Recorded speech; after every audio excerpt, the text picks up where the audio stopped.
Salut les amis, alors dans cette vidéo, je voulais vous parler du libre arbitre. C'est ce qu'on découvre souvent lors d'un éveil spirituel. Qu'est-ce que le libre arbitre? C'est la capacité de faire des choix. Alors il faut savoir que nous avons tous notre propre libre arbitre. Dans cette vidéo, je voulais justement voir avec vous, c'est est-ce qu'on a vraiment le libre arbitre? Ça a été ma question pendant longtemps. Aujourd'hui, je pense pouvoir vous répondre. Euh, je pense que ça dépend du chemin que nous avons. Je pense que, vous voyez, en fait, sur Terre, euh, on est des êtres spirituels qui vivons une expérience dans la matière. Donc, sur Terre, on va avoir des âges différents. Je vous explique ça pour que vous compreniez la suite de mes explications. Et en fait, notre âme, elle a un âge qui ne correspond pas à notre âge dans la matière. Vous voyez? Donc, vous pouvez avoir une personne qui a 3 ans, mais qui, au niveau de son âme, est beaucoup plus âgée qu'un papy de 80 ans. Vous voyez? Et je pense que plus on est élevé spirituellement, euh, moins on a le libre arbitre. Pour ma part, en tout cas, c'est ce que je ressens. Je suis un être hautement spirituel, je suis très très spirituelle. J'ai eu plusieurs incarnations dans la spiritualité. J'ai toujours été une personne avec une foi inébranlable. Et en fait, plus on est spirituel, plus on est conscient de ce qui se passe, euh, plus je pense que le libre arbitre, du coup, euh, on l'a moins parce que la vie est plus exigeante avec nous. Je pense que quand on est des apprentis terriens, ou du moins, ouais, quand on est en fait, quand on fait l'expérience de la matière, mais qu'on n'est pas encore trop élevé au niveau spirituel, je pense que la vie est assez cool et qu'elle nous laisse quand même avoir le choix quand même de ce qu'on doit vivre en fait. Et plus euh, on a d'expériences spirituelles, plus on est élevé spirituellement, plus la vie est exigeante avec nous, plus nous devons d'être dans l'amour. Et alors, le libre arbitre, bah là, se fait moins présent. C'est-à-dire que si on a un chemin qui est prévu comme ci, comme ça, une destinée, ben, on n'a pas trop le choix de la respecter. Euh, Sinon quoi, on se fait taper sur les doigts. Parce que, comme vous le savez, pour la plupart d'entre vous, je pense, quand on vit un éveil spirituel, quand on s'élève vibratoirement, euh, il y a des périodes de bouleversement, et même quand on ne vit pas d'éveil, hein. Et une période de bouleversement, c'est donc la carte de la tour hein, dans le tarot. C'est pour nous annoncer, en fait, c'est pour nous faire comprendre quelque chose, c'est pour nous remettre sur notre bon chemin de vie, en accord avec notre âme, avec notre cœur. Donc, à partir du moment où, quand on n'est pas sur le bon chemin, on est bouleversé par la vie, on subit un bouleversement, eh bien, c'est que on n'a pas finalement euh, vraiment le libre arbitre. Vous voyez ce que je veux dire?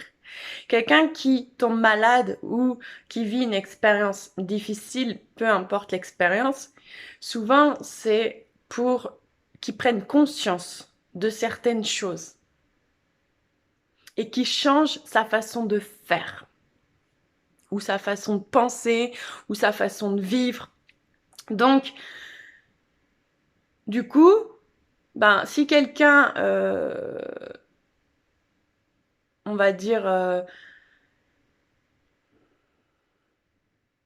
s'entête à faire, je sais pas moi, de la pêche, alors que bah, il était destiné à faire du violon. Vous voyez, c'est un exemple comme ça que je donne pour que vous compreniez.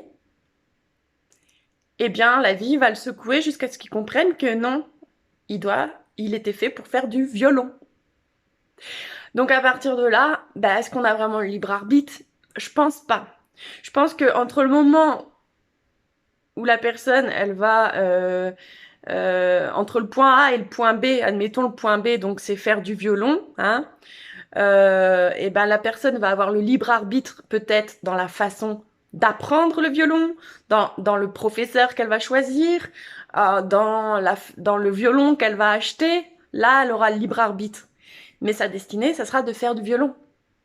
Donc tant qu'elle sera pas sur ce chemin-là d'exercer le violon, ben, elle va être secouée.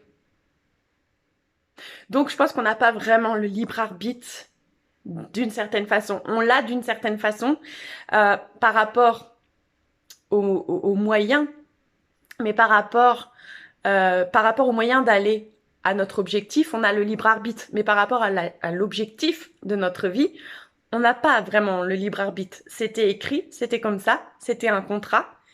Et il faut le respecter. Car bah, sinon, bah, la vie, elle nous secoue. Voilà. Et je parle en connaissance de cause, bien évidemment. Et voilà. Et bon, moi, après, il y a aussi cette histoire de redoublement. Hein. Moi, mon expérience dans cette incarnation, mon expérience de vie actuelle, c'est un redoublement. C'est-à-dire que j'ai déjà vécu cette vie et j'ai pas réussi à aller au bout. Donc j'ai dû redoubler et revivre les mêmes choses de différentes façons, hein, mais j'ai dû revivre les mêmes choses. Sauf que dans cette vie-ci, je n'avais plus le choix que de réussir. Et, et du coup, ben, plus on est guidé, plus on est connecté à d'autres dimensions et qu'on ressent les choses, eh bien, on sent très fortement énergétiquement que on est guidé en fait, et si on fait un choix à l'encontre de ce que veut notre âme ou de ce qui est prévu pour notre âme, pour notre destinée, notre chemin de vie, hein, celui qui finalement nous rendra le plus heureux et épanoui, on le sent tout de suite énergétiquement si on va sur le bon chemin ou pas. Donc voilà, et on est clairement guidé de plus en plus par la vie à prendre telle ou telle direction, à couper les liens avec telle ou telle personne qui nous peut-être tirerait vers le bas, des choses comme ça. Et du coup, c'est pas toujours évident parce que avec l'ego, euh, on prévoit plein de choses. On se dit ouais, moi je vais faire ça, je sais pas, moi je vais devenir un grand médecin, je vais m'acheter un yacht, je vais avoir une belle femme, je vais machin truc, hein. Et puis au final, l'âme, c'est pas ça qu'elle avait prévu. Ça se trouve, la personne qui a décidé cette vie-là, avec son ego, son âme à la base avait prévu de vivre l'aventure, de voyager beaucoup, d'avoir une vie simple. Sauf que cette personne, avec ses souffrances et son ego, c'est imaginer une vie qui ne correspondait pas au désir de son âme. Et du coup, c'est pour ça que des fois certaines personnes ont la vie parfaite en apparence, hein, un beau métier, une belle famille, tout qui va bien et tout, en apparence, parce que dans le fond, ils vont pas bien dans le fond. Et puis d'un coup, ils sont secoués, il leur arrive des drames, la perte d'un être cher, une maladie, un accident, un handicap, des choses comme ça, parce qu'en fait, ils étaient bien dans leur vie qu'ils avaient construit avec leur ego, avec leur mental, mais leur âme, c'était pas ça qu'elle avait prévu. Donc, ils sont secoués jusqu'à ce qu'ils comprennent et jusqu'à ce qu'ils se reconnectent à qui ils sont vraiment, à leurs vraies valeurs, à leurs vraies envies, à leurs vrais désirs, etc. Voilà. Et moi, je parle en connaissance de cause, comme d'habitude, par expérience personnelle. Alors, je dis pas hein, que j'ai la science infuse, loin de là. Hein. J'ai appris et j'ai compris beaucoup de choses, mais j'ai encore énormément de choses à apprendre et à comprendre. Hein. Ça, c'est clair. Mais je vous partage déjà ce que moi, je sais et ce que moi, j'ai compris d'après mon expérience personnelle. Et moi, par exemple, eh bien, je m'étais aussi construit avec mon ego une petite vie comme ci, comme ça. Hein. Je vais être ci, je vais faire ça comme métier, je vais faire ci, je vais faire ça, nanani, nanana. Bon, au final, tout ce que j'ai fait, je ne regrette pas hein, parce que ça m'a servi d'expérience. J'ai appris quand même plein de choses à travers mes différents métiers, mes différentes rencontres et mes différentes épreuves, etc. Donc, c'est que des leçons, la vie. Hein. Mais voilà, moi j'avais... Là, je connais maintenant le parcours qui m'attend. Et ça ressemble pas du tout, mais alors pas du tout, à ce que j'avais prévu à la base avec mon ego. Hein. D'ailleurs, moi, l'époque où j'ai passé mon bac, l'année du bac, ça a été une très grande épreuve pour moi, le moment où il a fallu dire au professeur ce qu'on voulait faire, quel chemin on voulait prendre pour la suite. Moi, j'étais complètement paumée. En plus, voilà, moi, c'était l'année où tout a commencé pour moi. Hein. Bref, ça, je vous en parlerai dans une autre vidéo. Mais c'est pour ça que des fois, il y a des gens qui mettent du temps à se trouver, à trouver leur vocation. On peut pas demander à quelqu'un qui est au lycée qu'est-ce que tu veux faire dans ta vie. Moi, je le sais là aujourd'hui seulement à 34 ans. Bientôt 35 dans quelques semaines. Donc, vous voyez, pour savoir vraiment ce qu'on veut faire dans la vie, il faut être connecté à l'âme. Et les gens sont bien trop connectés à leur ego, à leur peur, à ce que veut la société, ce qu'attend de nous la société. Donc, ils prennent des chemins qui sont pas forcément les bons, même si ça peut être des chemins brillants. Hein. Voilà, moi j'ai fait des études de diététique, j'ai été diététicienne, après j'ai été assistante médicale, etc. C'était un joli parcours, hein. Mais en fait, le parcours, maintenant que j'ai envie vraiment de faire du fin fond de mon cœur et de mon âme, est complètement différent du parcours que j'avais prévu à la base avec mon ego. Et c'est grâce à tous les bouleversements que j'ai traversés, toutes les épreuves, que ce soit au niveau sentimental, au niveau professionnel, au niveau de la santé, etc. Ben, finalement, c'est grâce à tous ces bouleversements que j'ai pu me rappeler de qui j'étais, ce que je voulais pas, pourquoi j'étais là, mes vraies valeurs, quels sont les projets qui me tiennent vraiment à cœur au niveau professionnel, au niveau sentimental, etc. Donc voilà pourquoi l'éveil est un cadeau et voilà pourquoi le libre arbitre n'existe pas vraiment. Enfin, oui d'une certaine façon et non d'une certaine façon. Donc pour répondre à la question du libre arbitre, j'aurais envie de dire oui et non. Hein. Oui dans le sens où on peut choisir le moyen qu'on va utiliser pour aller à notre but. Hein. C'est comme si on avait le choix de prendre l'avion, le train ou le bateau, etc.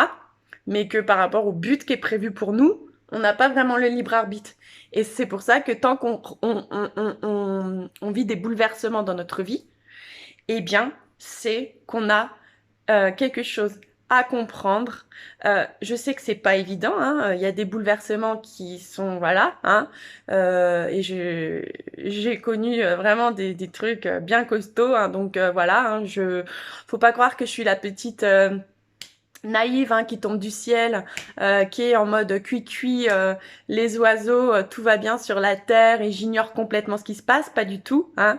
Moi j'ai connu des trucs bien costauds, donc je sais ce qu'on peut vivre hein, sur la terre, j'en suis consciente et j'en suis consciente depuis mon plus jeune âge.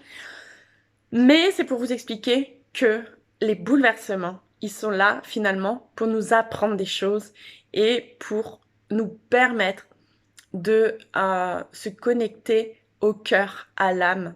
Voilà. Et au final, eh bien, c'est soit on arrive à passer au-dessus de ces bouleversements et d'en tirer des leçons et finalement de s'en servir pour grandir, pour évoluer, etc. Vous voyez? Ou alors, euh, ou alors on se laisse, voilà. Chacun, ça c'est un choix aussi, hein, de se battre ou pas, hein, pour pas se battre avec les autres, hein, mais ni avec soi-même, mais de se battre pour guérir, de se battre pour avancer, quoi, pour de se motiver en mode allez, je tire des leçons, je comprends pourquoi j'ai vécu ça et j'avance, hein. Euh, et quoi qu'il se passe, bah, il y a toujours du positif, hein. C'est pas évident à comprendre. Euh, mais quand on a réussi à dépasser finalement les bouleversements, même si on le comprend pas tout de suite, un jour ou l'autre, on finit par comprendre pourquoi on l'a vécu. Donc voilà ce que je voulais vous dire. Et le libre arbitre, en tout cas, on l'a par rapport au fait de vouloir prendre ses responsabilités ou pas, hein. C'est-à-dire être responsable de sa vie, c'est comprendre que c'est pas l'extérieur qu'on doit changer, c'est nous-mêmes à l'intérieur. Et quand on change nous à l'intérieur, notre extérieur se modifie aussi. Et être responsable, prendre ses responsabilités, de créer sa vie, la vie qu'on veut, c'est ça. Et ça, c'est par contre le libre arbitre. On a le choix pour ça de décider de devenir la meilleure version de nous-mêmes et de se construire une belle vie ou de rester dans des comportements obsolètes, négatifs, dans les peurs, dans les blocages, dans les... Voilà. C'est... Chacun choisit son chemin. Ça, pour le coup, c'est le libre arbitre de vouloir se reconnecter à l'énergie de vie, d'amour ou pas. C'est un choix. Le choix de vivre ou le choix de s'éteindre à petit feu, c'est un choix. Voilà, donc moi j'ai fait le choix de vivre. Et sans amour, on s'éteint. Voilà les amis. Donc faites le bon choix. Je vous laisse sur ces belles paroles. Je vous fais des gros bisous. Et je vous dis à bientôt dans une prochaine vidéo. Salut!